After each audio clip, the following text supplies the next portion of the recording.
I thought I was married to my soulmate until the day the police showed up at my door, accusing me of abusing my wife.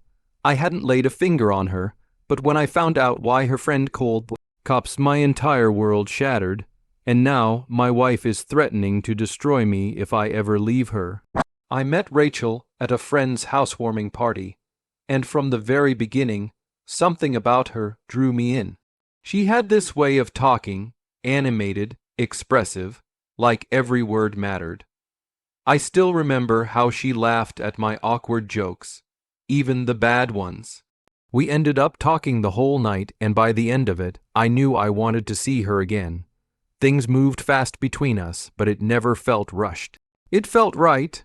She was affectionate, attentive, and constantly made me feel like I was the only man in the world. I dated before casually, sometimes seriously, but this felt different, deeper. I proposed after a year, and when she said yes, I thought I was the luckiest man alive. We moved into a quiet little two-bedroom house just outside the city. Life was good, stable, even. We didn't fight much. I'm not saying everything was perfect, but we worked through things with calm conversations, never yelling, never doors slamming. That's the kind of relationship I thought we had. Rachel had a close circle of girlfriends. They met up every week, brunch, wine nights, birthday trips. I never thought much of it. I wanted her to have her space, her social life. But every time she came back from those hangouts, she looked emotionally drained. Sometimes even irritated. I asked her once if everything was okay, and she just said, "They're all dealing with crap with their men. It gets heavy." I didn't push. I figured everyone has stuff. I was just grateful we didn't. But over time, she started saying strange things like she felt out of place with them, that she didn't relate to their problems, that they thought her life was too perfect, that she couldn't understand their struggles.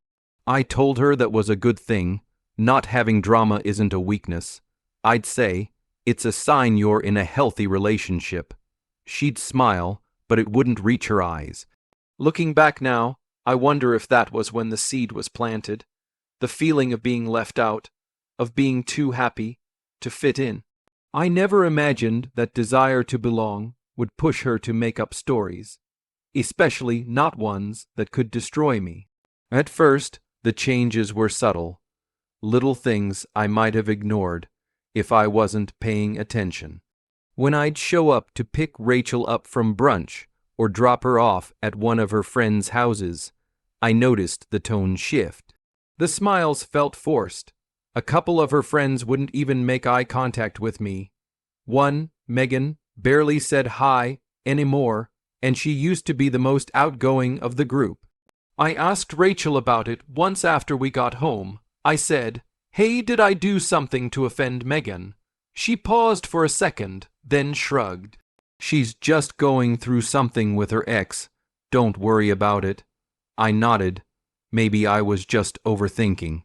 But still, the air felt different whenever I was around her friends now, cold, judging, like they knew something I didn't. Then I started noticing how Rachel acted after spending time with them. She'd come home distant, quieter than usual. Sometimes she'd seem agitated or moody for no clear reason. I'd ask if she was okay, and she'd either brush me off or say something vague like, "I'm just tired." One night, though, something strange happened, something I couldn't just ignore. She was in the bedroom, talking on the phone.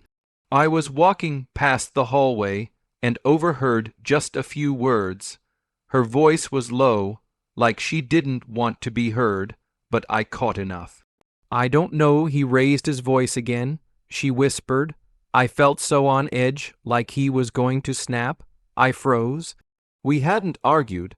I hadn't raised my voice. We barely had disagreements lately, and if we did, they never escalated. I stood there, stunned, heart pounding. I wanted to walk in and ask what she meant, but I didn't. I just stood there in the hallway, listening as the person I loved described a version of me that didn't exist.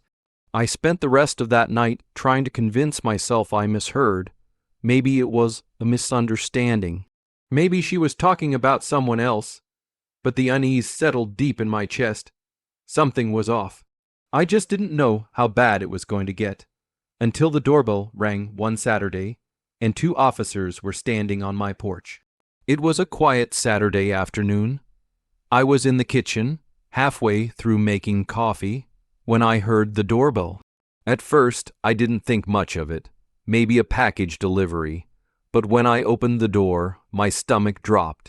Two police officers stood on my doorstep, one male, one female, stern expressions, hands resting near their belts. "Sir," the male officer began, "we've received a report of a domestic violence situation at this address. Is your wife home?" Everything around me seemed to freeze. I could barely form words. "What? Domestic violence? What are you talking about?" Rachel appeared behind me a second later, her face pale. She looked startled, like she hadn't expected them to actually come, but she said nothing. "We need to speak with both of you separately," the female officer said. "Please step outside for a moment." So I did. The male officer pulled me aside, began asking questions. Had I ever struck Rachel?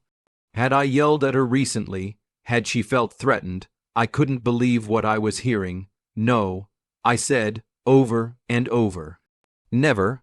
I don't know who told you this, but I swear I have never laid a hand on my wife." Meanwhile, Rachel was inside with the other officer, telling her side. About 20 minutes passed. Then both officers regrouped at the front door. The female officer turned to me and said, "She's not pressing charges. Says it may have been a misunderstanding." A misunderstanding? I looked at Rachel, and she gave this half nod, half shrug. She looked shaken, maybe even guilty, but not surprised.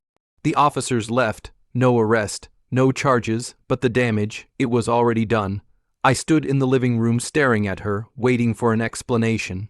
She just said, "Megan probably misunderstood something I said. I'm so sorry, I didn't mean for this to happen." But her voice was too even, too rehearsed. And suddenly, a lot of things clicked. The cold looks from her friends, the whispering phone calls, the lies she told about me, lies that someone clearly believed enough to call the police. I wanted to believe it was over, that maybe it really was just a misunderstanding, but deep down, I knew. This was just the beginning. That night, after the police had left and the house had gone quiet again, I couldn't sleep. I just lay there, staring at the ceiling, my heart still racing. Rachel was in bed next to me, scrolling on her phone like none of it had happened. Like the police showing up at our door was just a routine interruption. But it wasn't routine. It was terrifying. I kept replaying it in my head. The way she didn't look surprised. The way she didn't fight to defend me. The way she calmly said it was a misunderstanding. After someone accused me of something that could have ended my career, my freedom, my entire life. Around midnight, I sat up. I needed answers. "Rachel," I said softly, not wanting to startle her, "I need you to be honest with me. Did you tell your friends I hurt you?" She didn't answer right away, just stared at her screen, lips tight. Then she slowly set her phone down on the nightstand and looked up at me.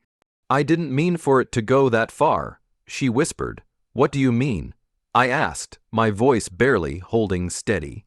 "Go how far? What exactly did you tell them?" Her eyes filled with tears, and for a second I thought I was about to get an apology. A real one, but what I got instead shattered me. I felt left out," she said.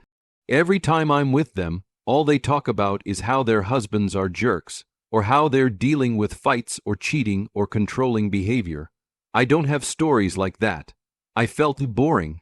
"I just sat there, frozen. So you lied?" I asked. "You told them I yelled at you, that I scared you?" She nodded slowly.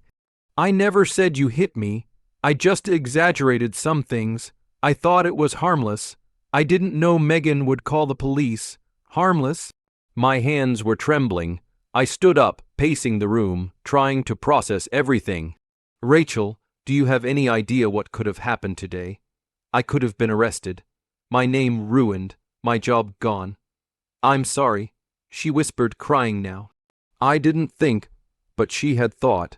She just hadn't thought of me, and in that moment, something inside me broke. I didn't sleep that night. I couldn't. I sat alone in the living room for hours, just staring at the floor, trying to come to terms with what Rachel had done. The woman I married, the woman who once told me I made her feel safe, had painted me as a villain to her friends just to feel included in their drama. And now I was supposed to just move on from it. No, I couldn't. By morning, I'd made up my mind. I had to leave. Not in anger, in self-preservation. If she could lie once and almost ruin my life, what was stopping her from doing it again? When she walked into the kitchen, eyes puffy from crying, I told her we needed to talk. I can't stay married to someone I can't trust. I said, what you did wasn't just reckless, it was dangerous. She didn't cry this time. She just stared at me for a moment. Then she sat down, folded her hands, and said something I'll never forget. If you divorce me, I'll tell them you really did hit me. I thought I misheard her. I just blinked. What? I asked. Her eyes didn't flinch. If you leave, I'll tell them everything I said was true, all of it, and they'll believe me because they already do. I felt the air leave my lungs. This wasn't regret. This wasn't a desperate apology or a breakdown. This was a threat. Cold, calculated, like she'd already planned what to say, how to say it, and who to say it to. I backed away slowly, stunned, as she continued sipping her coffee like she'd just made a casual remark. It was in that moment I realized the gravity of what I was dealing with. Rachel wasn't just someone who made a stupid mistake. She was willing to destroy my life to keep control, to win. She knew how serious those accusations were. She knew they could stick, even without proof. And that's what terrified me most, because she was right. In today's world, it's not always about what's true. It's about what people believe, and if she decided to follow through on that threat, my life wouldn't just be over. It would be erased. It's been 3 weeks since Rachel threatened me. 3 weeks since she looked me in the eye and said she'd lie to everyone, to the police, her friends, maybe even a courtroom, just to make sure I couldn't leave her without consequences. Since then, everything in the house feels cold, silent, like we're just two strangers playing house. We still sleep under the same roof, but I moved into the guest room. Meals are eaten separately. Conversations are shallow, if they happen at all. She hasn't brought up the divorce again, neither have I. But the unspoken tension between us is suffocating. Every glance feels like a negotiation. Every word, a landmine. But I haven't just been sitting here, doing nothing. I started documenting everything, every conversation, every text, every moment that feels even remotely threatening. I've been speaking to a lawyer, too, quietly, carefully, just trying to figure out how I can protect myself without triggering another one of her stories. Because now I know exactly what she's capable of. I can't just walk away, not when the person I'm walking away from is holding a loaded weapon made of lies. There are moments I still catch myself wondering how we got here. How did the woman who used to kiss me on the forehead every morning become the same woman who could destroy my entire life with a single sentence? And worse, why do I still miss her? I miss the version of Rachel I thought I knew. The one who lit up when she talked about our future.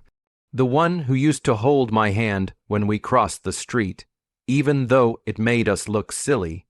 The one who made me believe that love didn't have to hurt. But that woman doesn't exist. Maybe she never did.